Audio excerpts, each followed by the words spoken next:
¿Ya entraron todas y todos? 51 alumnos. Sí, ya estamos todos, 50, ese es el promedio. Ok, vamos a bloquear ahorita.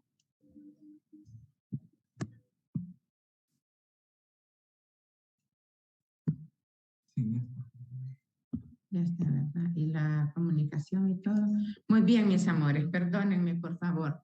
Buenos días a todas y todos.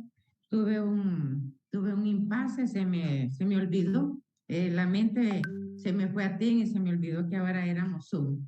Muchísimas gracias por todo. Bueno, nosotros estábamos en la teoría, en la culpa, ¿verdad? Ya vimos la definición de culpa, establecimos que la culpa no solamente es la omisión, sino que también es el hacer, que se incurre en culpa, omitiendo también lo que debe de hacerse, ¿verdad? Ya vimos la diferencia entre la culpa o dolo y vamos a entrar a las clases de culpa. Y entre las clases de culpa, miren, hay unas culpas que son precontractuales, contractuales y extracontractuales. Hay una culpa que se llama la precontractual, es cuando alguien está realizando alguna acción o sea, son esos actos y esos hechos preliminares a la firma de un contrato. Entonces, a esa culpa se le llama precontractual y es la misma culpa que algunos le llaman culpa incontraendo. Esto solo es una información que les estoy dando. Y esa culpa incontraendo es cuando uno está haciendo las negociaciones, las ofertas, lo que va a recibir, lo que va a dar, lo que va a invertir, y las partes se están relacionando, pero de repente si es un empresario que vive, por ejemplo, en La Ceiba o en San Pedro Sula, y ese empresario tiene que venir a Tegucigalpa, permítanme, está haciendo frío, agarra su avión para venir a Tegucigalpa, contrata hoteles, luego alquila carro, porque están preparando esos contratos. Entonces, ¿qué ocurre si una de las partes se retira sin motivo justificado? Entonces, se llama la culpa in contraendo, o sea, es cuando se está negociando. Nuestra legislación no hace alusión a ninguna particularidad. Sin embargo, la jurisdicción francesa y la alemana sí consideran de que que se incurre en indemnización de daños y perjuicios cuando una de las partes se retrotrae una vez que ya los puntos están bastante avanzados. Nuestro Código Civil no hace prácticamente, solo hay un artículo, el artículo 712 del Código de Comercio, que hace alusión a cuando se están realizando negocios y actos jurídicos en general. Dice que tengan contenido patrimonial. Ahí tal vez en materia mercantil se puede meter uno al hecho de indemnizar daños y perjuicios, pero nuestro código prácticamente lo que reconoce es la culpa contractual. ¿Y cuál es? Es la que se comete en el periodo del cumplimiento del contrato. ¿Y por qué se regula? Se regula por las disposiciones especiales de cada contrato. ¿Y dónde están establecidas esas disposiciones? En el artículo 1360 del Código Civil. Y luego la culpa extracontractual, que esa se llama la culpa aquiliana. ¿Dónde pueden encontrar ustedes para que puedan incrementar sus conocimientos sobre la culpa? Están establecidos en el artículo 2236 al artículo 2246, 2236 al 2243 del Código Civil, que se los dejo de tarea para mañana, para que ustedes puedan, si es posible, hagan un pequeño resumen, y lo que ustedes no comprendan, por favor, mañana me lo pueden preguntar. Entonces, abogada, dígame. Disculpe, abogada, dicen unos compañeros que están en sala de espera, que es el acceso.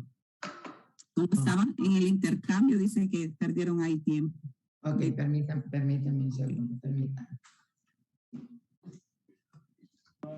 ¿Qué artículo dijo?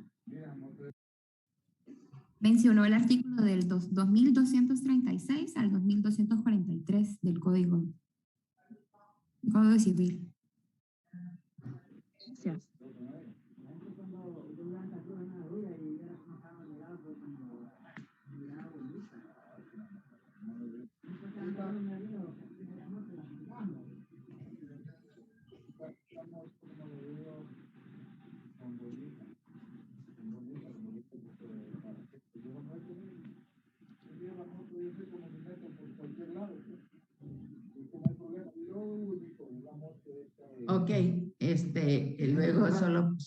continuar con Loop Meeting, acá para cerrar. Bueno, les doy un minuto para que entren, por favor.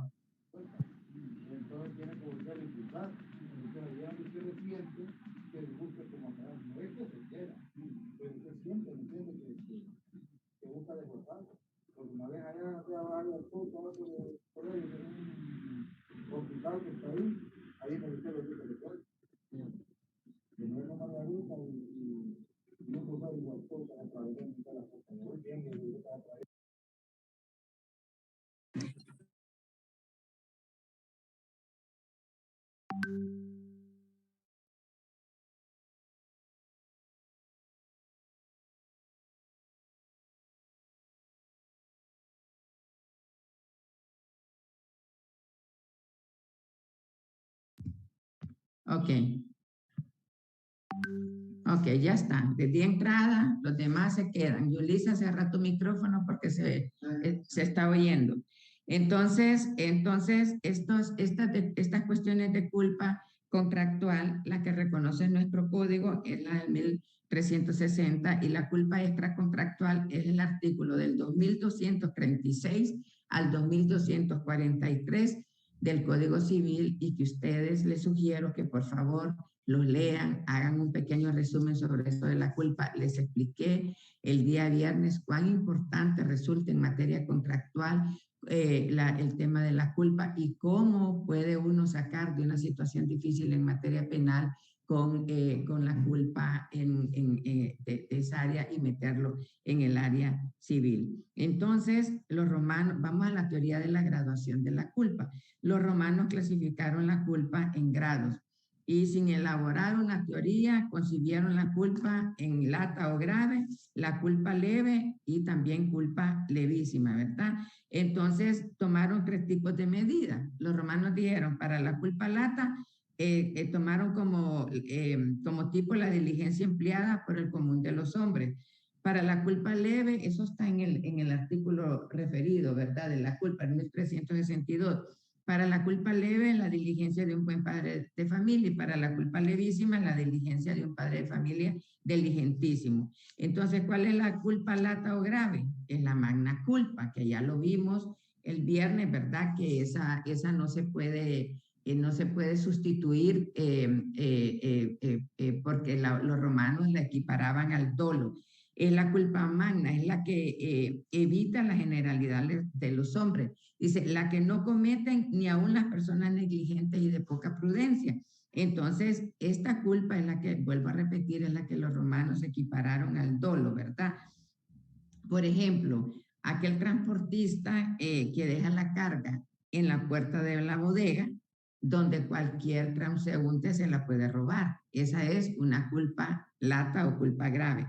La culpa leve es un descuido leve, es un descuido ligero, es la que se opone a la diligencia de un buen padre de familia. Vamos al mismo ejemplo, el mismo transportista que deja la carga dentro de la bodega, pero no cierra la puerta. Esa es la culpa leve.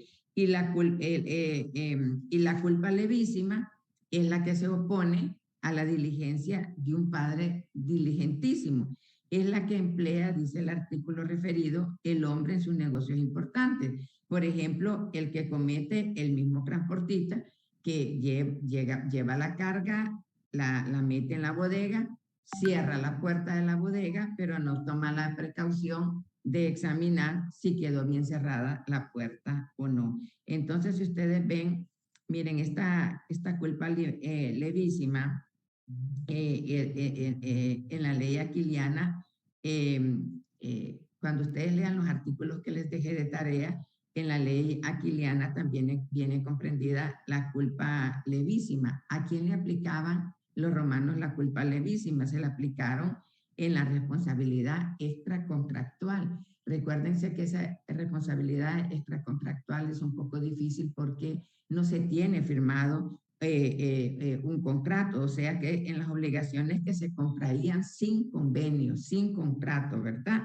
Entonces, nuestro código civil, ¿cómo acepta estas clasificaciones? Nuestro código civil ya lo tenemos en el 1362, acepta la clasificación antigua de culpa grave, leve y levísima, y la relaciona con un sistema de prestación de la culpa. Esta es la clase de culpa que el deudor debe prestar según la utilidad, la clase de culpa que el deudor debe prestar según la utilidad que el contrato reporta a las partes, y que eso constituye el contenido del artículo 1363 y el artículo 1362.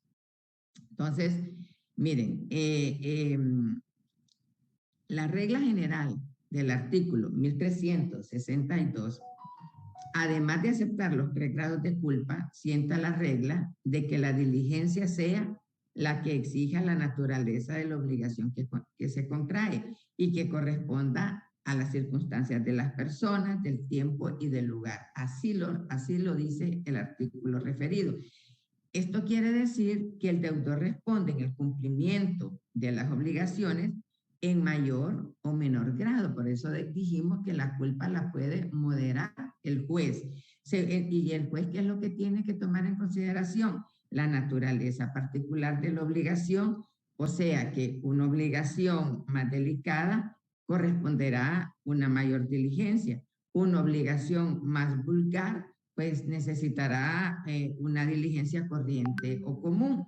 En fin, sobre esto de la naturaleza de la obligación, ¿para qué es? Esta es una regla que le permite al juez graduar la imputabilidad según las características del contrato. Por eso es importante que un buen juez tome en consideración esta situación. Ahora, en lo que se refiere, que el mismo artículo lo dice, a las circunstancias de las personas, del tiempo y del lugar, significa que además de atenderse a la naturaleza de la obligación, para apreciar la culpa, debe también atenderse a dichas circunstancias. ¿Qué significa esto? La cultura es distinta. Por ejemplo, la atención y reflexión que se le puede exigir a un labriego y a un hombre culto son diferentes.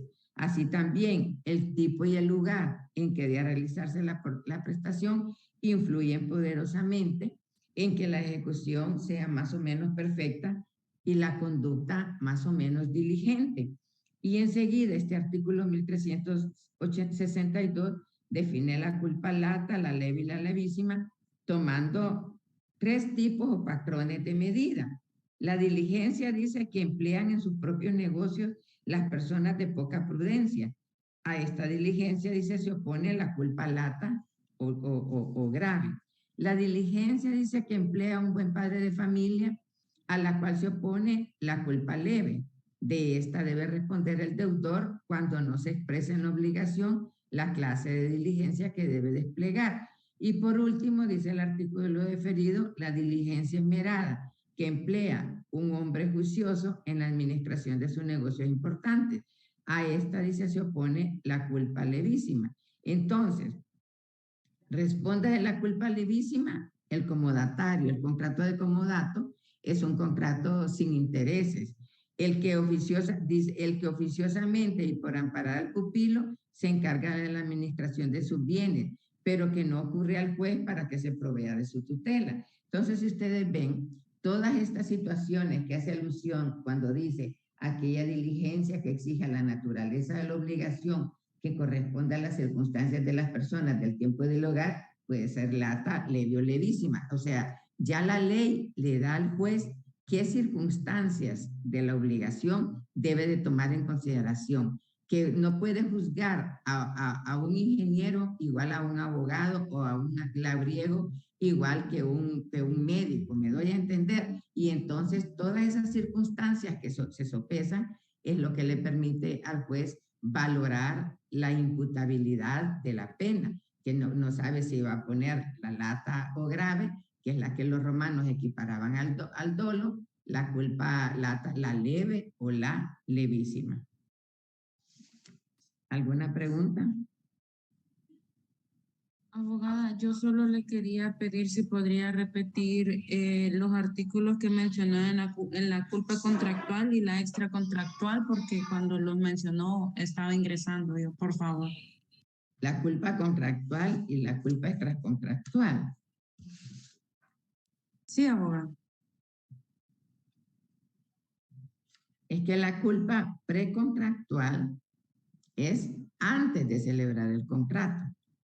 La culpa contractual, esa es la que se fundamenta. La precontractual es lo que se le llama la culpa in contraendo y está en el artículo, creo que es permíteme un momentito, en el artículo 1860. Luego hice alusión al artículo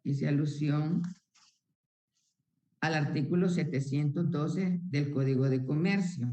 Y la culpa contractual, esa es la culpa in contraendo, o sea, es cuando no hay un contrato. Y la culpa contractual es la que establece el artículo 1360. Y la culpa extracontractual, que también se le llama culpa aquiliana, es la que establecen los artículos del 2236 al 2243 del Código Civil, ¿verdad? Entonces, bueno, ese es el artículo 1362. Entonces, ahora vamos a pasar al artículo 1363, si no tienen alguna pregunta al respecto. ¿No tienen preguntas? Muy bien. Vamos a pasar al artículo 1363 y le vamos a pedir, por favor, a Senia Cuevas, si me hace el favor de leerme el artículo 1363. Buenos días, abogada. Buenos días, abogada Senia. Sale guapísima usted en esa foto. Parece una artista. Preciosa. Gracias, abogada. Artículo 1363. El deudor no es responsable sino de la culpa lata en las obligaciones que por su naturaleza solo son útiles al acreedor. Es responsable de la leve en las obligaciones que se contraen para beneficio recíproco de las partes y de la levísima en las obligaciones en que el deudor es el único que reporta beneficio. El deudor no es responsable del caso fortuito a menos que se haya constituido en mora, siendo el caso fortuito de aquellos que no hubieran dañado a la cosa debida. Si hubiese sido entregada al acreedor o que el caso fortuito haya sobrevenido por su culpa. La prueba de la diligencia o cuidado incumbe al que ha debido emplearlo. La prueba del caso fortuito al que lo alega.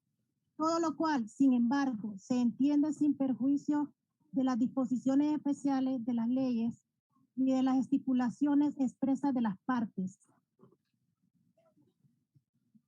Muchísimas gracias, abogada. Muy buen leído, muy buen tono de voz, muy fuerte su voz. Eso es bien importante, chicos.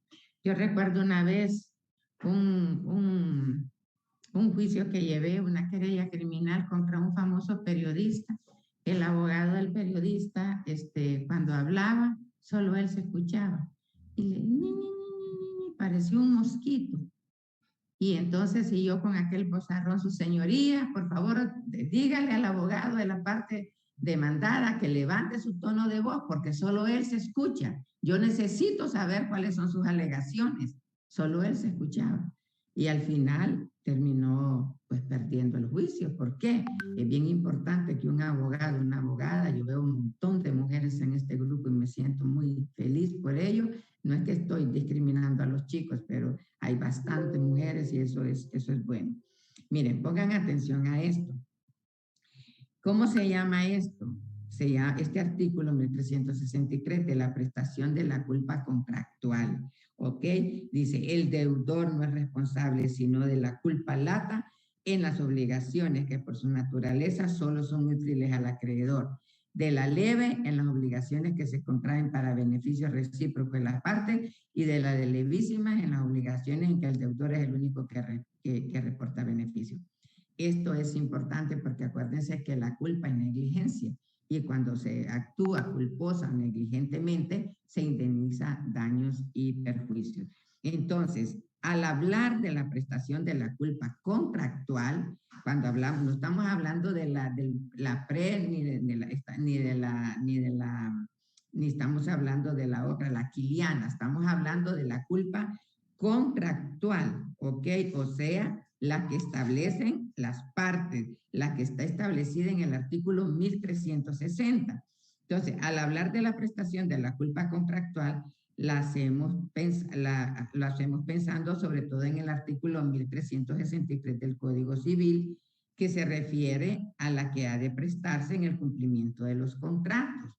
No obstante, pongan atención a esto, este artículo se refiere a la que ha de prestarse en el cumplimiento de las obligaciones.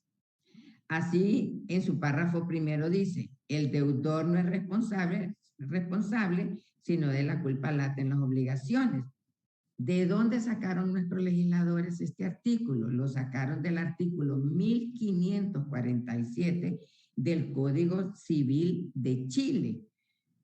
¿Y qué dice ese artículo 1547 del Código Civil de Chile? Dice en su primer párrafo, el deudor no es responsable, sino de la culpa lata en los contratos. Y los legisladores nuestros pusieron en las obligaciones. O sea que nuestro legislador sustituyó la palabra contrato por la de obligaciones. Entonces, el término contrato que utilizó el Código de Chile responde claramente al fin que propusieron los jurisconsultos de la Edad Media, esos famosos glosadores, ¿verdad? Y los glosadores, ¿qué era lo que querían distinguir? Querían distinguir la clase de culpa por la que el deudor debía de responder en cada una de las 3 clases de contrato que pudieran presentarse desde el punto de vista de la utilidad que reportan las partes. ¿Y cuáles eran esos contratos? Contratos que reportan utilidad solo al acreedor, contratos que reportan utilidad solo al deudor y contratos que reportan utilidad a ambas partes. Entonces, ¿qué pensaron los glosadores? Esta es pura historia. Creyeron armonizar el sistema de la prestación de la culpa con el sistema de la graduación de la misma. Entonces, en esta forma, el deudor respondía de la culpa lata en los contratos que solo eran beneficiosos al acreedor, lo dice nuestra legislación, de la leve en aquellos contratos que reportan utilidad a ambas partes y de la levísima en los contratos que solo reportaban beneficios al deudor. Entonces, estos son los antecedentes históricos del artículo 1547 de Chile, que fue modelo del artículo 1363 de nuestro Código Civil. No estaría mal que le dieran ahí donde dio Google una revisadísima. Sin embargo, nuestro legislador, al sustituir el término contrato por el de las obligaciones, ha pretendido extender la regla del artículo 1363, no solo a las obligaciones contractuales, sino a otras derivadas del contrato. Entonces, por ejemplo, el artículo 252 del Código Civil en su primer libro, el padre dice, en la administración de los bienes del hijo, 252, responde de la culpa leve. El tutor o curador igualmente, según el artículo 466. El gestor oficioso responde de la misma culpa leve según el artículo 2200. Y de la levísima responde el que se encarga de la administración de los bienes del pupilo y que no ocurre al juez para que provea de la tutela o curatela según el artículo 498. Todas estas obligaciones, ¿qué son? Son obligaciones legales. ¿Por qué? Porque están establecidas en la ley y es la ley la que aplica la graduación de la culpa. Si ustedes se encontraran en una situación particular y que esa obligación es legal, ¿por qué es legal? Porque está establecida en la ley, aquí no se puede meter el juez porque ya la ley dice a qué culpa se hace acreedora cada uno de estos criterios. Entonces, de cada una de estas causas. Entonces, con este criterio, el artículo 1363 dispone que el deudor responde de la culpa lata en las obligaciones que por su naturaleza solo son útiles al acreedor. ¿Y cuáles son aquellas obligaciones que solo son útiles al acreedor? Por ejemplo, el contrato de depósito, en el que el deudor es depositario y el acreedor el depositante. ¿A quién beneficia el depósito? El depósito solo beneficia al acreedor. Entonces, luego dice, de la culpa leve responderá el deudor en las obligaciones que se contraen para beneficio recíproco de las partes.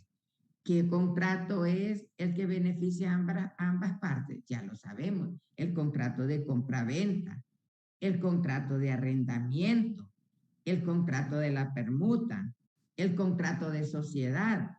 Todo ese tipo de contratos es para beneficio recíproco, se pueden quedar con el contrato de compra-venta. Y finalmente dispone este mismo artículo 1363 que de la levísima, o sea, de la culpa levísima, responde el deudor en las obligaciones en que él es el único que reporta beneficio. Por ejemplo, el comodato. El deudor es el que reporta beneficio. ¿Por qué? Porque el comodato es un préstamo. Yo le presto a Astrid Fernanda 100 lempiras sin que me pague intereses. ¿Quién es el único que saca beneficio? Astrid Fernanda, porque se lleva mi plata y no me tiene que pagar intereses.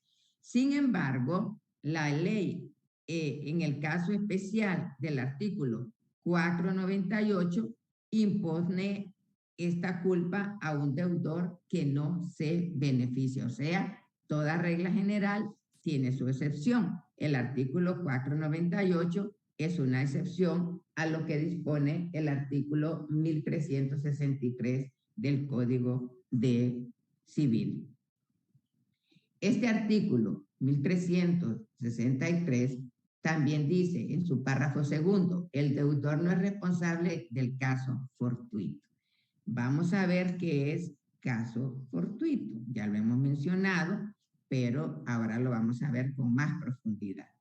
Caso fortuito, ya sabemos, es todo acontecimiento que no, si ustedes quieren apuntar la definición que ha dado la doctrina y la jurisprudencia, caso fortuito es todo acontecimiento que no ha podido preverse, coma, o que, coma, previsto, no ha podido evitarse. Caso fortuito es todo acontecimiento que no ha podido preverse o que previsto no ha podido evitarse, como por ejemplo un naufragio, un terremoto, ¿ok? La guerra, el motín, etc. Generalmente, por sus efectos, se usan como sinónimos los términos caso fortuito y fuerza mayor. Si ustedes hablan con abogados, les va a decir que caso fortuito y fuerza mayor es lo mismo. Y el Código Civil nuestro usa caso fortuito o fuerza mayor como palabras análogas. Sin embargo, a partir del digesto, se ha establecido con toda una designación, y esto es bien importante, bajo el nombre de caso fortuito, los hechos procedentes de la naturaleza.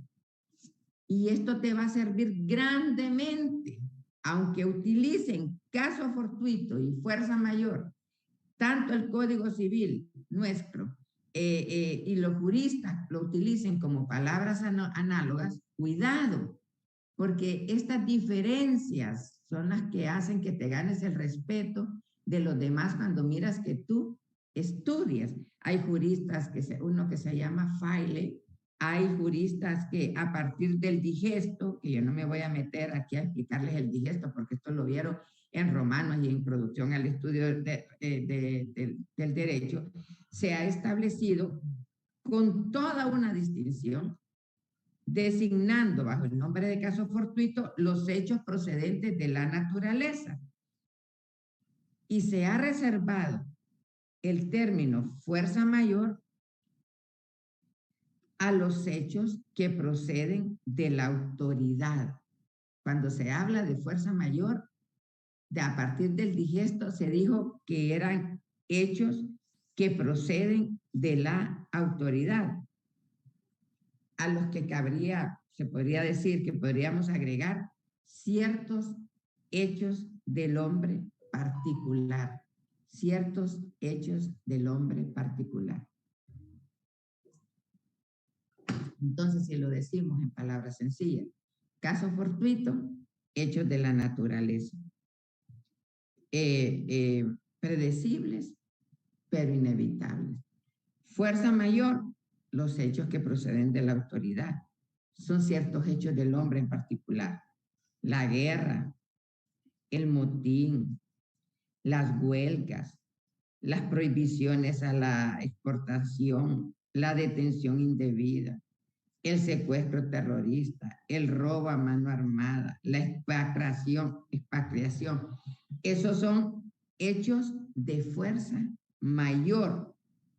No lo son la falta de medios económicos del deudor, la enfermedad que lo imposibilita, pero generalmente, aunque se utilicen como palabras análogas, yo como abogada de los tribunales de la República les sugiero que van a encontrar oposición, pero al final ustedes pueden conseguir harta jurisprudencia a nivel latinoamericano y centroamericano, donde honorables juristas y agarran como fuente el digesto, dan al caso fortuito a los hechos de la naturaleza y a la fuerza mayor los hechos donde interviene la mano del hombre. Así que constituyen caso fortuito los hechos de la naturaleza, constituyen caso fortuito los hechos de la naturaleza. Un terremoto, inundación, la caída de un rayo, naufragio, etc. Sin embargo, no son casos fortuitos los acontecimientos que son resultado del curso ordinario y regular de la naturaleza, como por ejemplo la lluvia. Ese no es un caso fortuito. El viento, eso no es un caso fortuito. La creciente ordinaria, o sea, los ríos cuando llueve crecen. Eso no es caso fortuito. Entonces, pero miren qué importante, es interesante la distinción en materia mercantil, por eso nosotros llevamos, ustedes ven, nosotros llevamos estudio comparado en materia mercantil. Lo interesante de la distinción es que en materia mercantil hay un jurisconsulto bienes que se llama Exner, y dice, hace una distinción entre fuerza mayor y caso fortuito. Para este autor, el criterio distintivo, dice, ¿dónde está la distinción entre el caso fortuito y la fuerza mayor? Radica, dice, en el origen de las causas productoras. Dice, si ellas son extrañas a la explotación comercial o industrial, como tempestades, inundaciones, órdenes de autoridad, hechos de terceros, el caso es de fuerza mayor. Y si las causas, dice, son inherentes a la explotación misma, como rotura de máquinas, estallido de calderas, etcétera, nos hallamos frente a un caso fortuito. ¿Por qué les leo los criterios de estos juristas? Porque van a encontrarse con esa disyuntiva cuando vayan a contratos, donde los maestros de ustedes les van a decir que caso fortuito y fuerza mayor es lo mismo, y que es lo mismo porque nuestro Código Civil así lo establece. Según el artículo, miren, 1363, el caso fortuito, para que sea tal, ha de ser un acontecimiento imprevisto e irresistible que imposibilite el cumplimiento de la obligación. Y para invocarlo es preciso que provenga de una causa ajena a la voluntad del deudor y no haber incurrido en mora. Miren, ahí tienen ustedes el artículo 1363. Dice, dice, el deudor, ¿dónde está el caso fortuito? Dice, el deudor no es responsable del caso fortuito. Aquí lo tiene definido la ley. A menos que se haya constituido en mora, siendo el caso fortuito de aquellos que no hubieran dañado la cosa debida si hubiera sido entregada al acreedor el caso fortuito haya sobrevenido por su culpa. Pero este artículo 1363, o sea, tiene que ser un acontecimiento imprevisto, ya vamos al análisis jurídico, irresistible, que imposibilite el cumplimiento de la obligación, y para invocarlo es preciso que prevenga de una causa ajena a la voluntad del deudor y no haber incurrido en mora. ¿Qué significa eso? Que si el deudor está en mora, no puede invocar caso fortuito. Hasta ahí vamos a llegar el día de hoy, y si Dios nos lo permite, nos veríamos mañana. ¿Ok? Muchas gracias, chicos. Gracias por asistir, y espero en Dios, disculpen por favor el inconveniente, y espero en Dios mañana poder salir de esta situación. Muchas gracias, ¿ok? Bendiciones. Gracias, abogada. Buen día. Ay, amor, feliz día. Buenos días, chicas. Bye. Bendiciones.